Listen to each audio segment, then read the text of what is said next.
Olá pessoal, nós estamos aqui para convidá-los para um seminário e, simultaneamente, o lançamento de um livro da nova linha editorial do Instituto Mucaraj Brasilã Edições. Esta obra chama-se Manifesto do Grão Brasil Império, de Antônio Barbosa Correia. Esta obra é uma obra importantíssima e eu vou explicitar as razões. O seminário e o lançamento da obra acontecerão dia 28 de outubro, agora, de 2017, de 9 às 17 horas, na sede do Instituto Mucaraj Brasilã, no Rio de Janeiro. O seminário, como são sempre os nossos seminários, é gratuito. Somente a alimentação é cobrada à parte. Nós colocaremos aqui no link abaixo deste vídeo os dados, as informações para vocês que queiram inscrever-se. O seminário é presencial, não será transmitido online. Bem, o título do livro que nós estamos lançando chama-se Manifesto ao Grão Brasil, Império dos Impérios do Mundo. O que significa isto? Manifesto ao Grão Brasil, Império. Portanto, a palavra império aqui é fundamental para compreender a questão. Existem alguns temas importantíssimos que perpassam toda a história e a cultura portuguesa.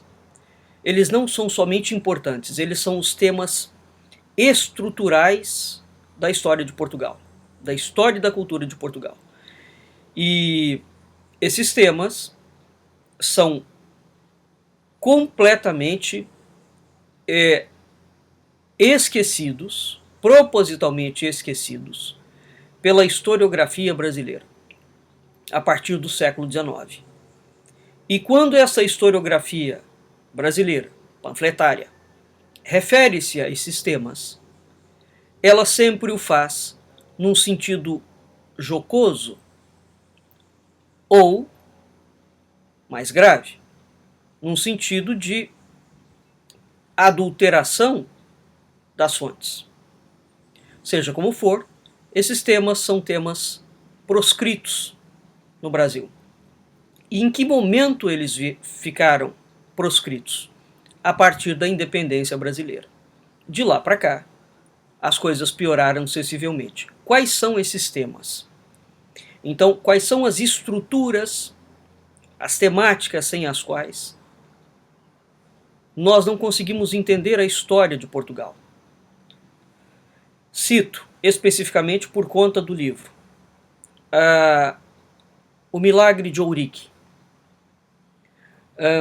a temática da obra de Joaquim de Fiore, O Quinto Império e as Três Idades do Mundo, os cultos dos impérios do Espírito Santo, que é uma devoção exclusiva do mundo lusíada, criado em Portugal.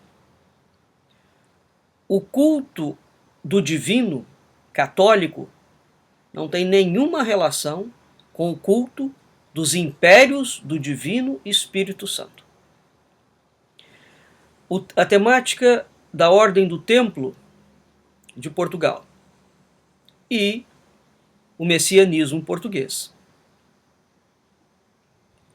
Sem esses pontos, nós não conseguimos entender sequer aquilo que se chama o projeto dos descobrimentos marítimos.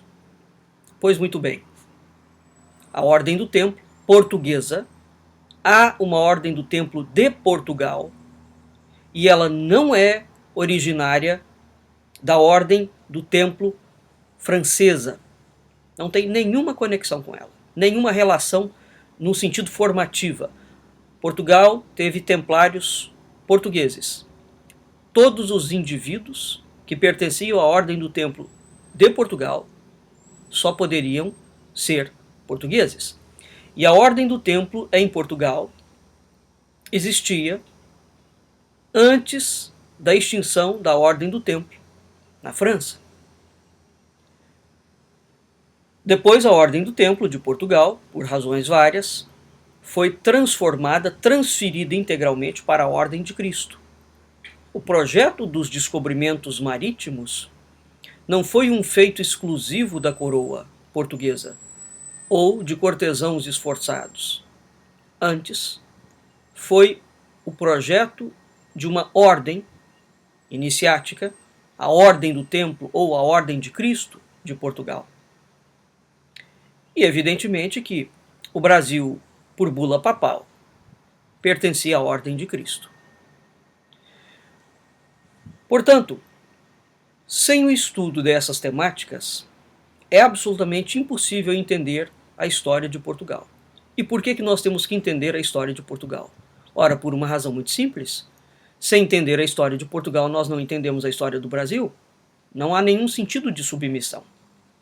Nenhum.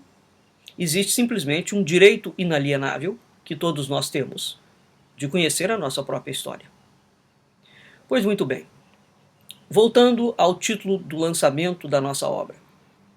Manifesto ao Grão-Brasil, Império dos Impérios do Mundo.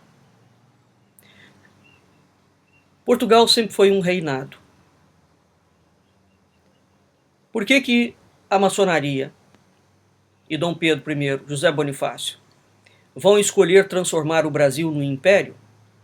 Numa inversão completa de titulação.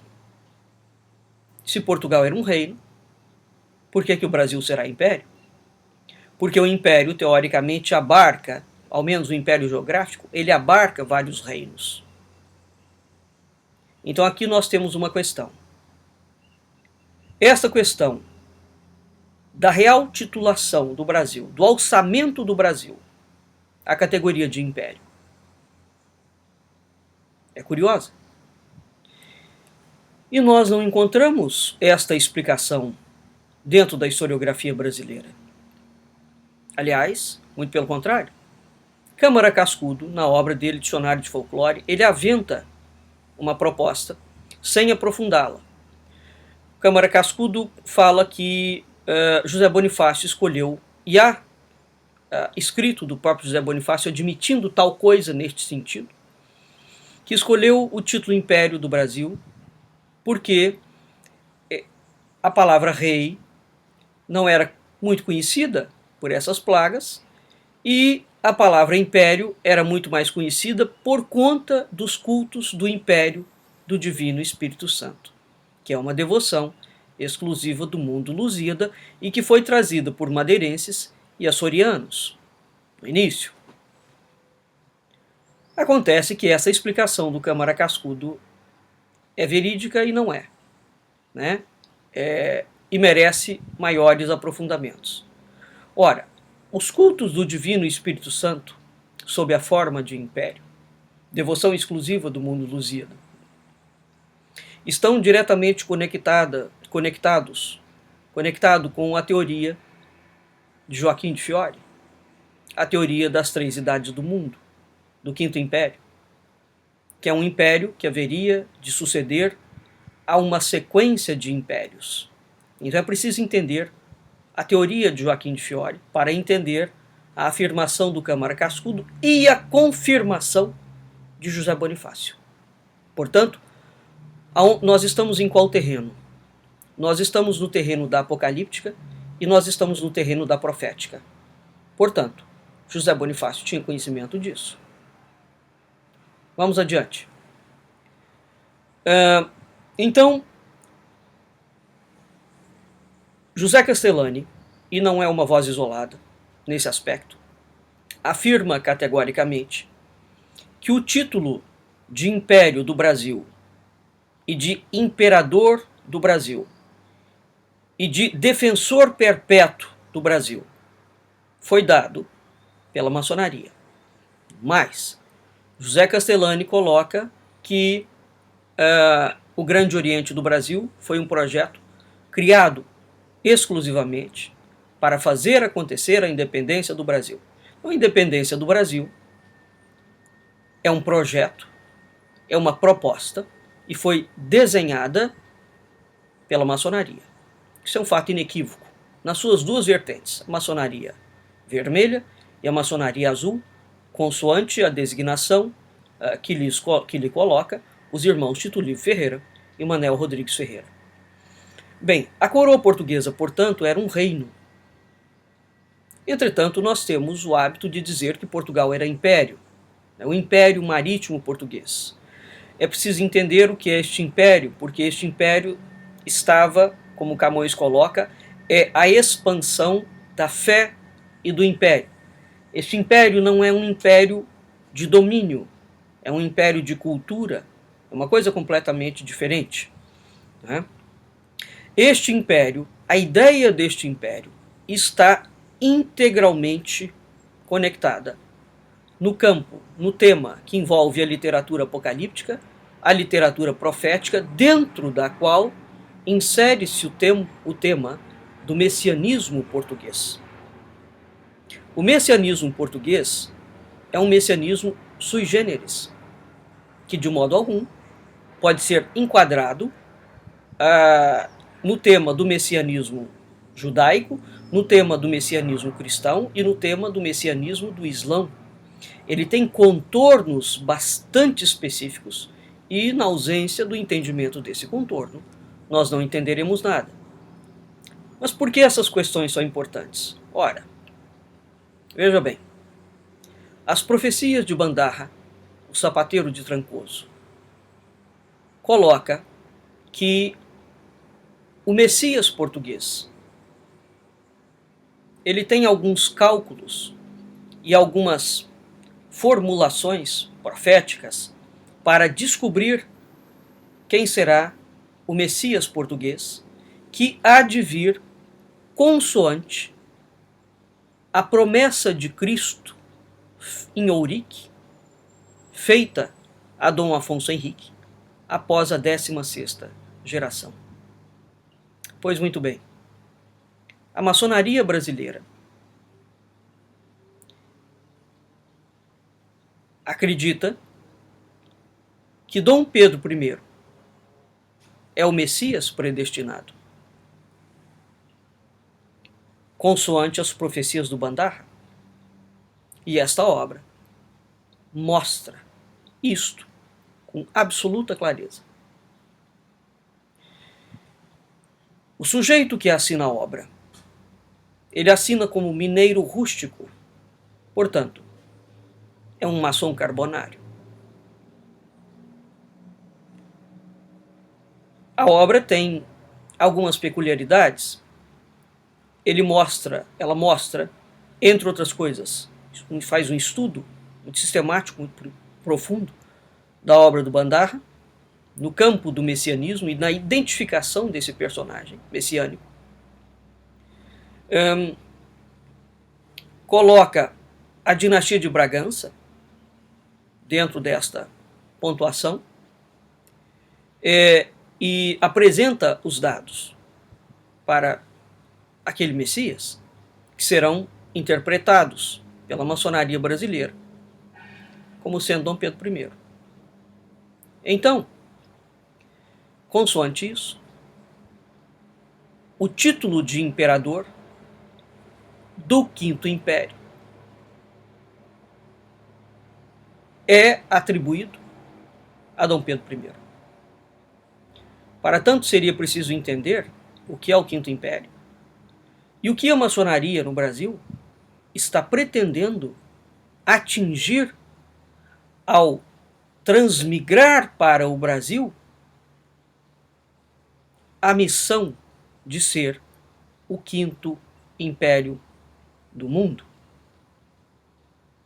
O fato é que para o fazer, para concretizar o projeto, Dom Pedro I e José Bonifácio inventam uma mentira. A palavra é forte, e eu sei que ela é forte, e eu a uso com absoluta consciência. Inventam uma fraude histórica monumental, com a proposta de que o Brasil havia sido colônia de Portugal. E com esta proposta, entre outras coisas, busca-se legitimar a titulação de império. Qual o império? Eis o ponto. Qual o império? E dentro desta legitimação, tornar o Brasil o novo Portugal. Um sentido missional mesmo. Não é? A maçonaria, quando surge no século XVIII, é consabido que ela é um projeto e um movimento revolucionário que, entre outras coisas, está focada na criação de um novo mundo. Portanto, nós estamos dentro, integralmente dentro, da questão de Joaquim de Fiori, que para certos setores da igreja é absolutamente espinhoso esse tema. Entretanto,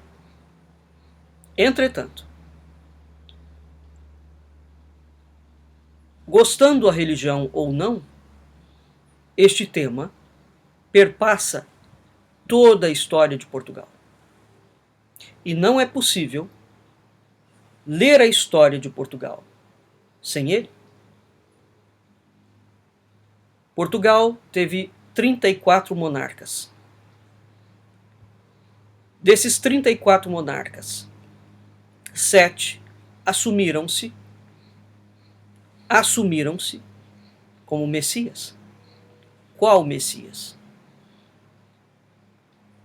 Quase todos os monarcas portugueses. Há uma uniformidade na história de Portugal. Absolutamente curiosa. Quase todos os monarcas portugueses têm a ideia, um sentido de missão ou de expansão da fé e do império. E é preciso entender o que é isto que Camões coloca, a fé e o império. Portanto, esta obra é absolutamente vital, quanto a mim, para nós começarmos a tirar o véu das ilusões no que tange a história brasileira.